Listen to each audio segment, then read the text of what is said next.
नमस्कार. जय महाराष्ट्र. जय शिवराय. मित्रांनो, तुम्हाला एक गोष्ट माहिती आहे का? आपण आत्तापर्यंत परप्रांतीय लोकांनाच नावं ठेवत आलो आहे किंवा त्यांच्यामुळे आपल्या आयुष्यात प्रॉब्लेम होतात. त्यांनी महाराष्ट्रावरती कब्जा केला आहे, असं वारंवार सगळ्यांचे व्हिडिओ असतात किंवा सगळ्यांचं म्हणणं असतं. पण तुम्हाला माहिती आहे का? मुळात ह्या सगळ्या गोष्टी या गोष्टीमुळे घडत आहेत, की आपल्यामध्ये स्वतःमध्ये एकात्मतापणा नाही आहे. म्हणजे आता तुम्ही एक गोष्ट नोटीस केलात का? जेव्हा एखादा परप्रांतीय असतो म्हणजे तो गुजराती असू दे, मारवाडी असू दे किंवा यूपीचा असू दे, कोणी असू दे.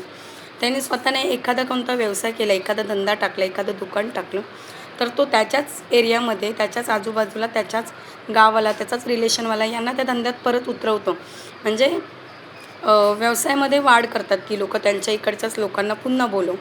पण हेच जर मराठी माणसाने केलं, एखादी जर आता मी समजा वडापावची गाडी टाकली, तर माझं दुकान कसं बंद होईल, बंद करता येईल, याचा पुरेपूर प्रयत्न आपली मराठी माणसं करतात. म्हणजे स्वतः तर कुठे पुढे जातच नाहीत.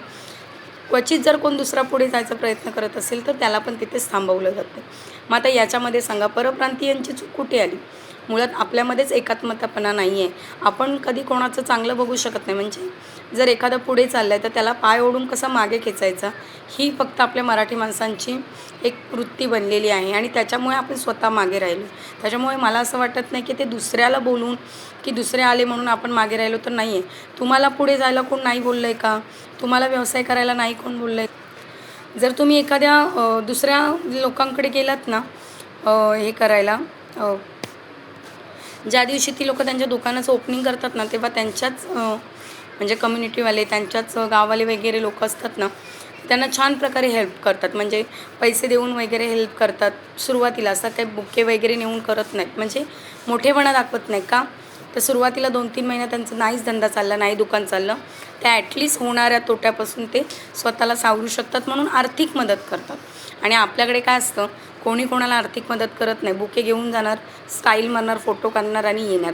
त्याच्याने काय होतं, तो जर नवीन व्यवसायात उतरला असेल ना, तर ते 2-3 महिन्यामध्ये त्याला तो लॉस सहन करावा लागतो आणि कुठेतरी 2-3 महिने लॉस सहन केल्याच्यानंतर आपण व्यवसाय करणं तिथेच बंद करतो, पुढे त्याच्यामध्ये जात नाही.